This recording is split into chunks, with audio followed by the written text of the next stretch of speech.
How many cruise terminals are there? Where are the terminals? What do I do when I arrive? Where are the car parks? All these questions and more will be answered in the next 10 minutes. I'm Tom from Cruising with the 4Bs, and this is our Southampton Cruise Terminal Guide. Firstly, let's take a look at the map. And in the top of the picture, you will see the Mayflower Horizon and City terminals. These are accessed through Dockgate 10, nearest the station and the city centre. Just by Town Quay, you do have the Ocean and the QE2 terminals, but all 5 terminals are only apart by 1.5 miles or less. So through you go Dockgate 4, we're going to take a look at the QE2 terminal first. When you get to the roundabout, instead of taking a right, you head straight on. This terminal is the least used out of the terminals. Under 20 visits in the first 6 months of 2023, with Balmoral the most frequent visitor. Like Ocean, this is situated in the eastern part of the dock through Dockgate 4. For some reason, I don't know why, I always think of Keeping Up Appearances when I see this terminal. Check it out on YouTube.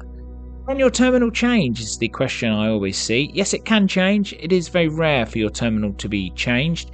But to take a look at that website, you'll see it's basically the ABP Southampton terminal website, and that will give you your latest news. Take a check the night before and also check your emails because they will let you know. Ocean Terminal next. Now, this is the busiest of the terminals. Every Friday or every week or 2 weeks on a Friday, Britannia 7 times, Iona 17 times, nearly every week on a Saturday. Sunday, Avia and Ada Prima will be in on Mondays, most Mondays. 60 visits it'll have in only the first 6 months of 2023. It's a great terminal. I'd probably say it's the best terminal in Southampton. Once you arrive, and this will happen at every terminal, you will have gentlemen there or ladies, and they'll point you in the correct place to go. If you're dropping off, you're in different lanes. Your coaches, your minibuses are in another lane, and car parking, as you can see from this map. Official parking with P&O, Cunard and Princess is CPS. There will be staff on hand as well, and they will direct you to the places where you need to take your luggage. Your luggage will be taken off straight away, and you won't see that until you head to your cabin later in the day. So that is the Ocean Terminal. As I said, a busy terminal. On this day that Google Earth was here, Ada was in. It's a fun ship, doesn't it? While we go past Ada, where we ask, if you enjoyed this video, please give it a like. Please consider subscribing. It's free, and we have some amazing content in 2023, including P&O, Cunard, MSC and Royal. From all 4, we say thank you as we head past the Isle of Wight ferry.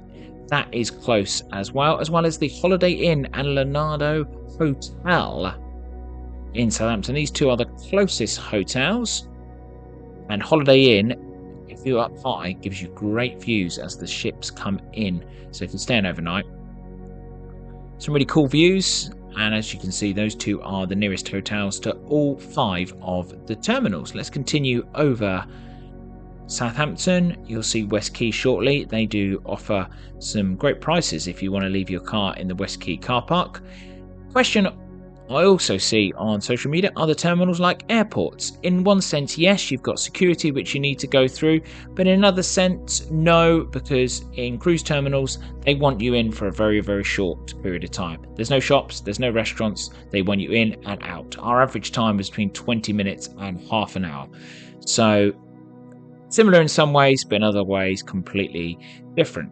As you could see on the map, there was the train station very close by. You can walk it in 10 minutes to the Horizon, City and Mayflower terminals. And close by as well is some budget hotels. There we go, there's the 3 budget hotels, including Ibis. That is very close to Dockgate 10. Dockgate 10 is the road you'll head through as you head to the City terminal. You'll take that road in front of you there. To the left hand side is the parking, the ABP parking, and this is the road you'll take, literally straight through Dockgate 10, and then take a left and you'll see the City terminal. There it is. This terminal will have 25 visits in the first 6 months of 2023, with top of the pack is Anthem of the Seas. This is Anthem of the Seas terminal, and has always been. Celebrity is also visiting. through the early part of 2023 into the city terminal. There is car parking just across the road if you book the official parking. There's also lanes, and once again there will be staff on hand. Nice area in front. This is where you'll drop off your luggage, and if you go to the right hand side, there is where the check-in desks are. It has been redeveloped in the past sort of 5 to 10 years, and as you depart, when you've left your cruise, sadly, taxi rank to the right hand side, drop off and pick up.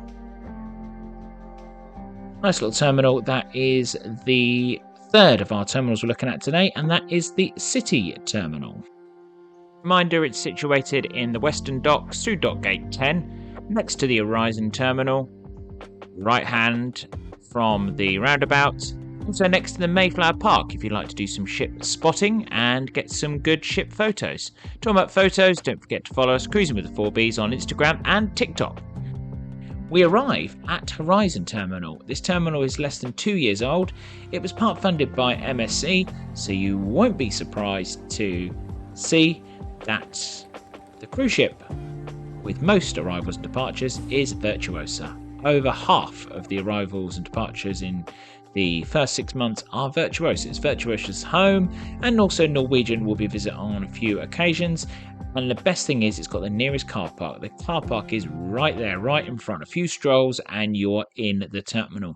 It's a lovely terminal. We'll take a closer look at that terminal shortly when we go through our procedures of what to expect when departing.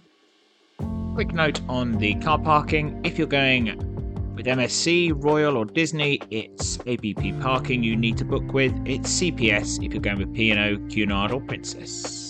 To the left is City, to the right Mayflower, and straight ahead, you can't miss it, is the Horizon Terminal. Once you head towards the terminal, once again staff on hand to direct you which lane to go in.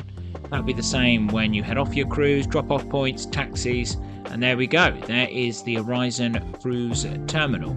That is situated right in the middle between City and Mayflower Terminal. One question you do get asked on social media is, can you depart one and arrive at another? Yes, that is correct, and your official car parking should know this, but double check before you depart. Mayflower Terminal has 35 visits. Ventura will be the most to arrive in to the Mayflower Terminal. You've also got Queen Mary there, Arcadia. Which terminal you're departing from will be on your paperwork, and also in the week of your cruise, we'll check the ABP website for arrivals and departures. There is areas outside, different lanes. Make sure you get in the correct lane. There will be staff on hand for drop-off, pickups, and taxis. And one thing to note as well with taxis, they know whenever the ships are in and what terminals as well. So don't worry if you're not sure of your terminal, jump in a taxi. They'll know exactly where to take you. Just a quick run through. Once you are through into the terminal, first thing you'll do is drop your bags off. Then you'll have some initial checks before you head into the terminal. Then you go through security, just like airport security. Then you may have a little wait or may not. Then you do your check-in, and then it's time for boarding. So it's a very simple procedure. Different companies have different ways of doing it. For example, Royal Caribbean, they do most of it on the app. Others use paperwork, so make sure you check with the cruise company, and then the most exciting part, you're up the air bridge and you're onto the cruise ship. And just a little note, when you're off the cruise ship after your cruise, all your luggage will be waiting for you downstairs and ready to take off straight away. You'll be given an allocated time to leave the cruise ship, and you'll leave the luggage outside your room the night before. Of course, you can disembark yourself with the luggage.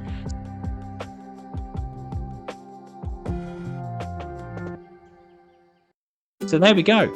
There is our guide to the 5 terminals in Southampton. Have you got a cruise book for 2023? Where are you heading on your cruise? Please do let us know down below if you have any questions or if you have any tips. Let us know in the comments. Because after you've boarded, you're up the river, out into the English Channel, and then the world is your oyster. Thanks for watching. Don't forget to give us a like if you enjoyed this video. Please consider subscribing if you love cruising. And on the screen now, we have our RVer guide and also our full guide to Southampton Cruise Port. Happy cruising!